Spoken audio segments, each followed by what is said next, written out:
收聽緊講講靈異嘅朋友，你哋好。呢一集收到網友投稿嘅個案，係同住屋有關嘅。係咩屋？公屋。不論你係住公屋定係私樓，對香港公屋嘅環境應該一啲都唔陌生。對住公屋嘅朋友嚟講，就更加係百般滋味在心頭。點解咁講？因為喺香港，公屋一直都係好多家庭嘅希望。有人排5年，有人排10年，甚至有人等足10幾年。而今集想同大家講嘅呢一個個案，就係一個排咗12年先上到樓嘅男人有關嘅。收到呢一個個案之後，我自己都特登去翻查過一啲舊嘅資料。香港其實有唔少舊嘅公屋㗎。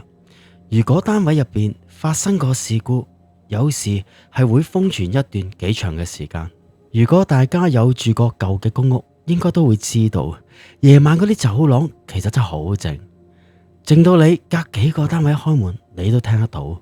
聽緊嘅觀眾入邊，有冇人而家仍然仲係住緊舊式嘅公屋嘅呢？你又有冇試過夜晚翻屋企嘅時候，成條走廊明明着晒燈好光，但係當你一步一步咁樣行翻去自己住嘅所屬單位嘅時候，就感覺到好似成條走廊好靜，成層樓好似冇人住咁樣。跟住落嚟，網友投稿嘅個案所講，佢所住嘅公屋就正正係呢一種舊式嘅公屋。呢一個個案都會經過我略略修改，再用第三方敘述嘅方法去同大家演繹㗎。喺講之前，請大家免費訂閱我嘅頻道啊，打開埋個鐘仔，每一次有新片上嘅時候就會第一時間通知你㗎喇。另外邀請大家俾個 like 我迪迪啦，支持我同大家繼續分享多啲靈異個案俾大家聽啦。事不宜遲，即刻馬上同大家分享網友投稿同公屋有關嘅呢一個靈異個案啦。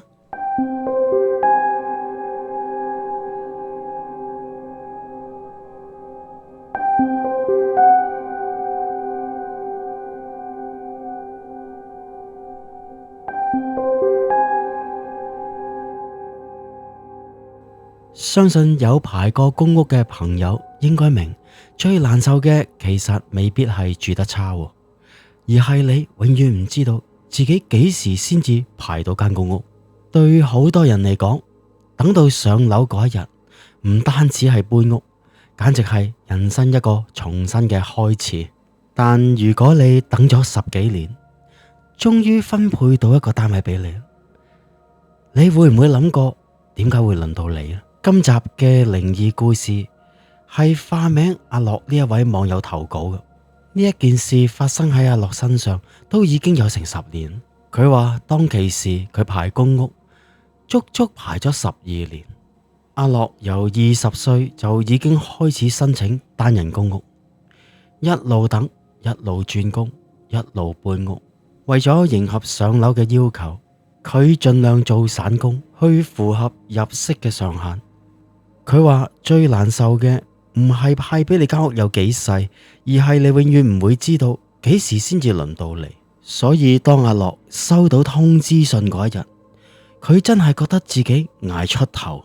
呢一日佢如常打開信箱收信，一打開信箱見到有一封信係嚟自房委會，揸住封信未拆都已經開心到隻手竟然有啲震。一拆開封信，封信入邊就寫住已經編配咗嘅單位係九龍東一條舊式嘅屋邨。一路望住封信嘅內容，嗰一刻佢真係開心到差啲喊咗出嚟。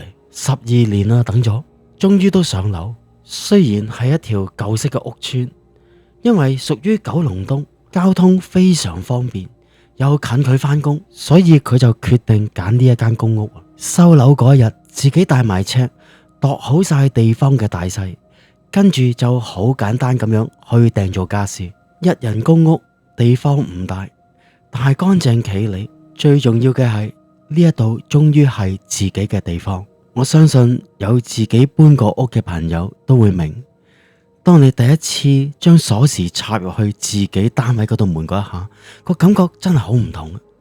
當然阿樂都係咁開心啦，由第一日開始，佢已經覺得自己好似中咗六合彩咁樣。但係佢冇諗過揀呢一間屋嘅決定，喺往後嘅日子入邊，竟然會令佢越住越覺得心寒。當年阿樂一搬入去呢一間公屋之後，喺住咗第一個禮拜，佢無意之中留意到佢單位對面嗰個單位門口貼住咗有一張紙。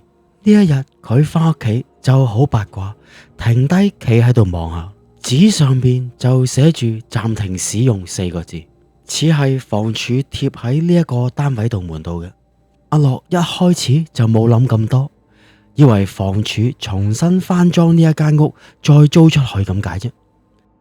但係問題係阿樂一路住落去嘅時候，就完全冇聽過對面有裝修嘅聲，亦都冇人入過呢個單位，就只有單位門口嘅大閘喺度封塵。其實如果換轉係各位網友，你見到對面長期冇人住，仲會唔會特別留意下佢呢？定係根本唔會理？喺搬咗入去大概1個月之後，呢一晚有一啲古怪嘅事終於都發生。呢一晚凌晨3點幾左右，阿樂就坐咗喺床嗰度，手機上完網，跟住就準備瞓。但係喺呢一個時候，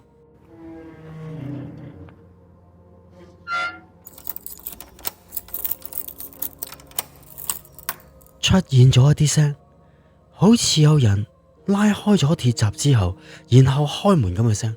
阿樂第一個反應就係啲聲好似喺屋外邊傳入嚟嘅，唔通對面已經有人搬咗入嚟？但係諗下諗下，好似唔係好對路咁。開閘同開門之前，完全冇聽到有腳步聲，唔通佢着波鞋放輕腳步咁樣行？諗到呢一度，阿樂又揾到個解釋俾自己，跟住佢冇理，繼續瞓。各位網友可以試下幻想下，如果有人夜晚翻屋企，開咗門之後，正常都會有聲嘅，就算聽唔到腳步聲，至少開咗門之後都會有閂門聲啊。但係完全冇喎，呢一次亦都係第一次，開門聲之後完全靜晒，真係冇閂門聲，淨係聽到個聲，都諗到個畫面係就係好似有人開咗門，企咗喺門口，但係冇行入屋。之後嗰幾晚喺同一時間，凌晨大概3點左右，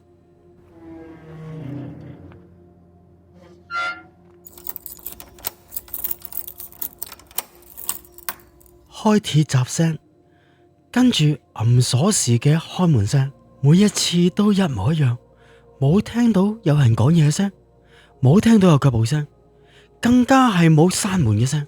由頭到尾，阿樂淨係聽到開門，但係從來冇聽過有閂門。咁即係代表咗啲咩啊？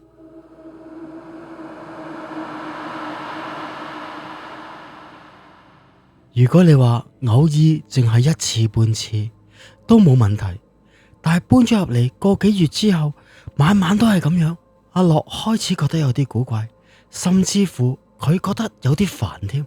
呢一晚連阿樂自己都覺得奇怪，明明好攰，但係就唔捨得去瞓，坐咗喺張床嗰度等到凌晨3點，成間屋靜到佢連自己嘅呼吸聲都聽到。佢望下個鐘，已經係凌晨3點04分，佢開始緊張起嚟，心就喺度諗，啲聲嚟未呢？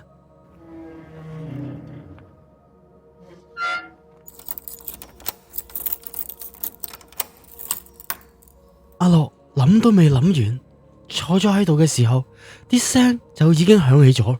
阿樂個心寒一寒，就喺度諗：好似好得人驚，起唔起身去睇下好呢？阿樂佢真係好有意，佢真係好驚，但係佢最終做咗個決定。死啊死啊！佢深呼吸咗一啖，鼓起勇氣，跟住就慢慢行去門口。佢喺自己屋企度大門個防盜眼嗰度望出去，走廊燈開住，睇得好清楚。對面單位道門道閘係閂住，道門都係閂住嘅。但係問題係，佢啱啱明明清清楚楚聽到開門聲嘅。如果你係阿樂，嗰一刻你會點諗啊？你會懷疑自己撞鬼啊，定係懷疑自己精神開始有問題呢？阿樂開始越嚟越覺得唔對路，於是就落去樓下大堂嗰度問。佢喺樓下大堂問座頭嗰個管理員。管理員聽完阿樂講之後，停咗幾秒，跟住就同阿樂慢慢咁樣講：你對面嗰個單位冇人住好耐噶啦。吓，冇人住，咁會唔會有人出入噶？夜晚呢？夜晚半夜有冇人出入噶？管理員聽到阿樂咁樣問，嘴都 O 埋，跟住就同阿樂講：先生，嗰度鎖都換咗噶啦，冇人有鎖匙入到去噶。佢咁樣覆阿樂冇問題，跟住佢喺後面再講多一句，呢句阿樂聽咗先至覺得恐怖。你話你半夜聽到聲，你早啲瞓啦，聽到聲當聽唔到咪算咯。其實我覺得最奇怪嘅地方就係呢一句，因為正常嘅情況，管理員嘅解釋係唔應該咁講，佢最多係同阿樂講，可能係水喉聲、樓上喐到嘢嘅聲，又或者冷縮熱脹啊啲鋼筋啊嗰啲聲，最多係咁樣答佢嘅啫嘛。但係呢個管理員冇咁樣答阿樂，咁即是代表咗啲咩？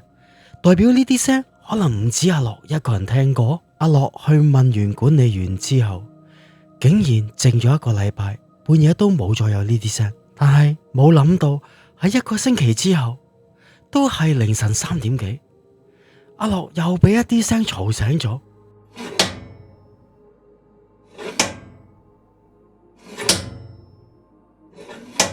但係今次唔係開鐵閘同開門嘅聲，係好似有人揸住個鐵閘嗰個環恤，左拉右拉，撞嚟撞去咁嘅聲，仲要唔係拉一次，係拉幾次，就十足十，好似有人不斷喺度試個鎖頭咁。阿樂呆咗咁樣坐咗張床度，一路離遠咁樣望住自己個大門口。佢再一次鼓起勇氣行去門口，諗住睇下。點不知佢行到埋自己嘅門口嘅時候，佢嚇咗一跳，佢隻手放咗喺自己道門上面，佢竟然感覺到自己道門喺度震，隨住嗰啲拉門鎖聲，拉一下佢就感覺到道門震一下。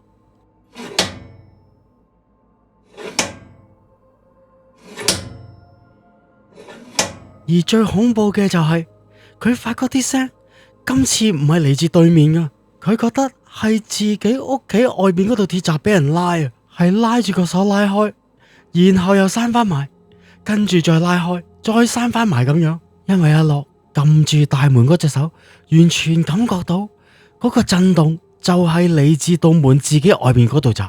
阿樂即刻褪後咗幾步，望住道門，驚到氣都唔敢唞。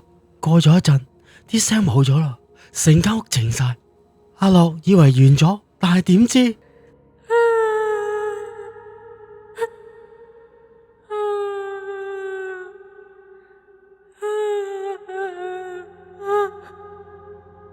門外邊傳嚟一把女人嘅喊聲，好細聲，好似喺門口嗰度喊咁樣。雖然阿樂聽到啲女人喊聲好驚，但係佢都好理智。佢個心喺度諗：如果街坊喺走廊出事咁點啊？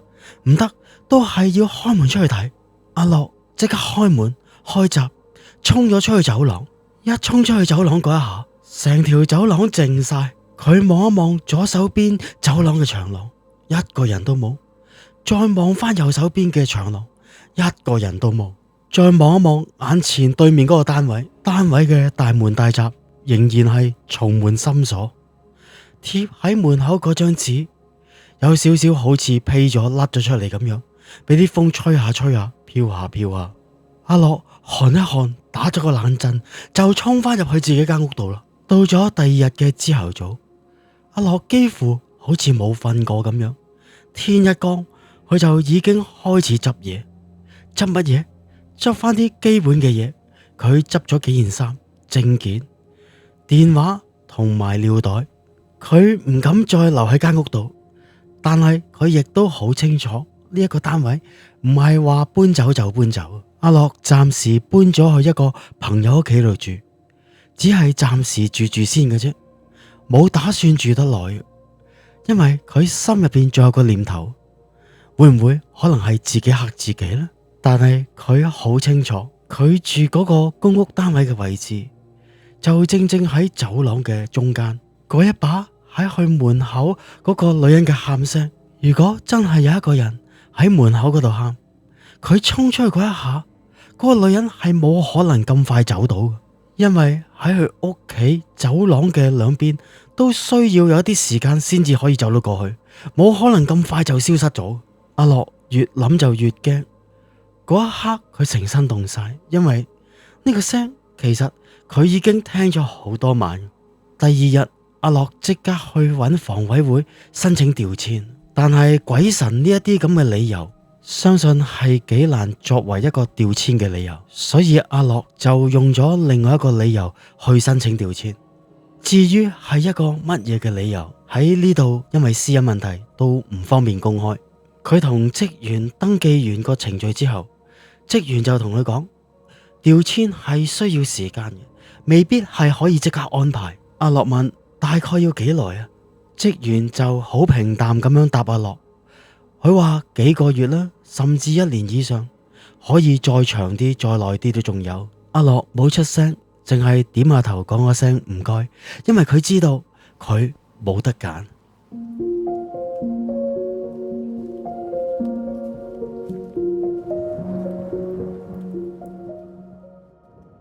喺香港，好多人排公屋，一等就10年，甚至更加耐。當你終於上樓啦，你會覺得自己終於有一個安樂窩。但係如果有一啲單位之所以派出嚟，唔係因為輪到你，而係你未搬入去之前，住喺你隔離左右同埋對面嗰個，從來未真正離開過，甚至一到半夜仲喺度出出入入，咁你等咗10年，竟然攞到一間咁嘅屋，你會唔會有崩潰嘅感覺？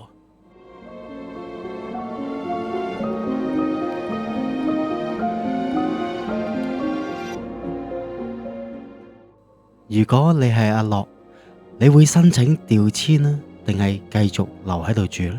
大家留言講下，你又有冇遇過一啲同公屋有關嘅靈異個案呢？